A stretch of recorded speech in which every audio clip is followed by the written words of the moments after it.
come back the police station.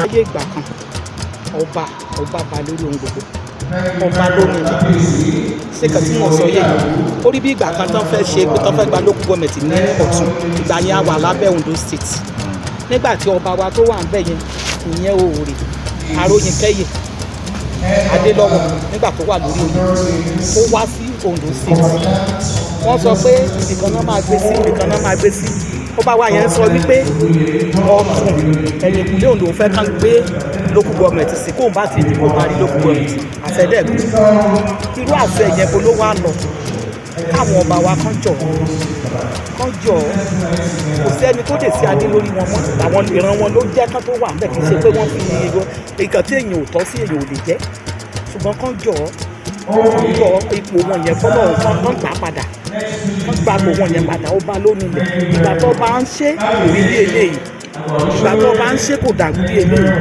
kó bá kán gba ipò wọn padà ọlọ́run á dẹ̀ fún wọn ṣe.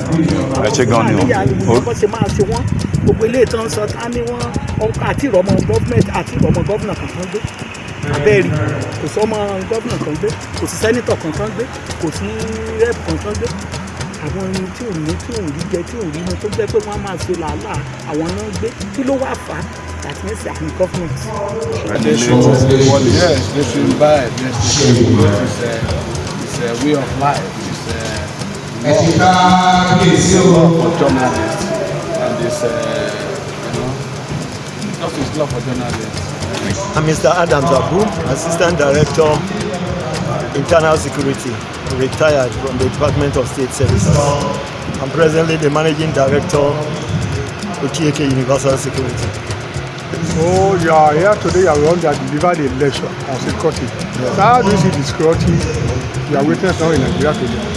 Well, Nigeria is still faced with security challenges, but we are the government and appropriate security agencies are dealing with the situation. But we are not where we want to be, and we just hope that everybody, including all citizens' hands, must be on deck for us to be where we are, because it's negatively affecting our investment, economy, and our life generally. So how you said that about the tradition, the role of traditional ruler to play? Yes, traditional rulers should be empowered, given specific responsibilities, particularly organizing the younger ones in handling security in their various communities. But they cannot do this if they don't have the required training. They can also not do this if they don't have the latest technology that they can use. So we want government to give them a role in the constitution. National Assembly has not been doing anything. Even state governments that the president has directed for them to establish, the state police, up to now they have not done so. I think both state governments and National Assembly should do something about it first, so that traditional rulers can have role in that particular agency. National have to do with security of our communities, the recognition of the duties of kings, in conjunction with that which government should empower us with. Listen to the keynote addresses, and all of us are convinced that traditional rulers should be given constitutional duties, roles to play to the community, to enhance the synergy between what the government are doing and what we are doing to safeguard our community. It's a good one. We hope for the best. We are doing our best, and government are doing their best, but we need more cooperation, and God will do it for us, so that we can have peace in this place forward.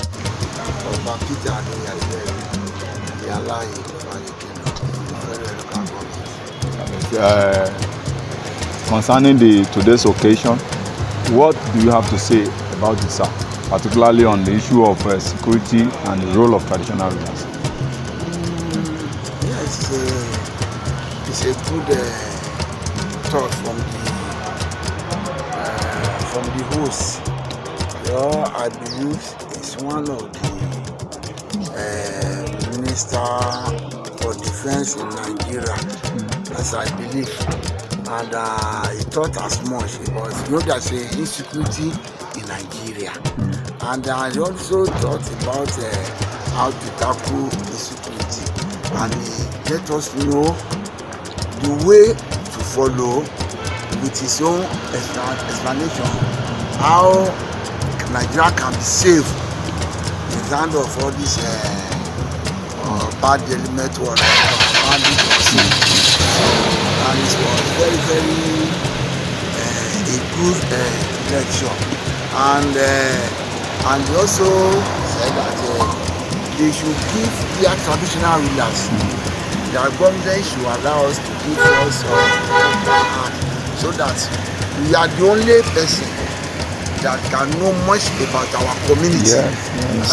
That it should give us, they can tackle our community. And also said about the state police that federal government they should allow the state police in any state so that it will be more to the support for the forces. I'm the publisher of Monarch magazine and the convener An Evening with Monarchs. All right. Yes. What gives you a kind of impetus to put up these books that have just been unveiled and launched today? Thank you very much. The journey began over 10 years ago. I had the opportunity of traveling and visiting several palaces. And going there and interviewing monarchs, I discovered that all of them have similar stories. They are regarded to as the traditional heads, but they have no power. So going through all of this, I began to ruminate over it, and I felt it is high time we wrote a book concerning that, and that's what brought about the writing and publication of the book Roots of Traditional Institution in National Security and Development, based on the security challenges we are facing in the country present. So, ní ilẹ̀ Yorùbá a mọ̀ pé wọ́n ní ọba pé ó ba lórí ohun gbogbo, ṣùgbọ́n nísìnyí tí a bá wò dáadáa fínífíní a rí wípé ọba ò bọ́ lórí ohun gbogbo mọ́. Gbogbo àṣẹ tó yẹ pé láyé àtijọ́ ó jẹ́ ti ọba, ìjọba ti gbà. Àní tá a bá wò dáadáa a rí pé ara ìdí tó yẹ pé gbogbo àwọn wàhálà àti ìdààmú tó ń bá wa fínra ní orílẹ̀-èdè nísìnyí ara ibi tó ti jẹ wá nìyẹn, nítorí pé ní gbogbo ìlú tí a mọ̀ ó ní ọba, ẹ̀dà nílẹ̀ Haúsá ni o tàbí Yorùbá tàbí kí ni ó ní ọba. Àwọn ilé olósúnmọ́ àwọn èèyàn wọn jù, kẹ́ni àwọn olósúnmọ́ wọn pẹ́kípẹ́kí jù, ká tó rí gọ́vnà ká tó rí chairman àrí ọba, but àwọn yìí wọ́n ti gba agbára kúrò ní ọwọ́ wọn ló jẹ́ ká máa rí gbogbo nǹkan tó ń ṣẹlẹ̀ níbà.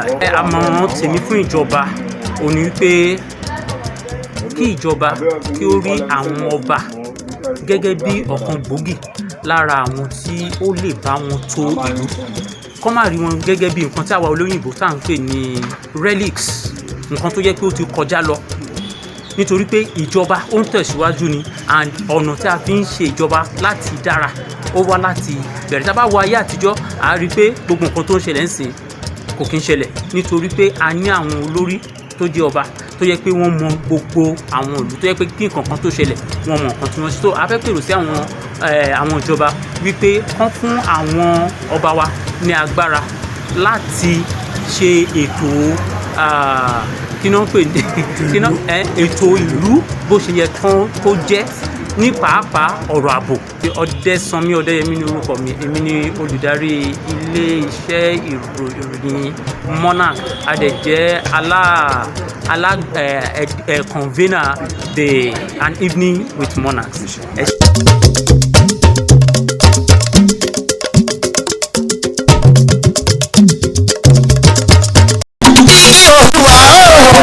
Olúwa o, ẹ̀kàwé ìròyìn bàbá fi mọ́ bí ọ̀rọ̀ ti ṣẹlẹ̀. Bíkí Olúwa.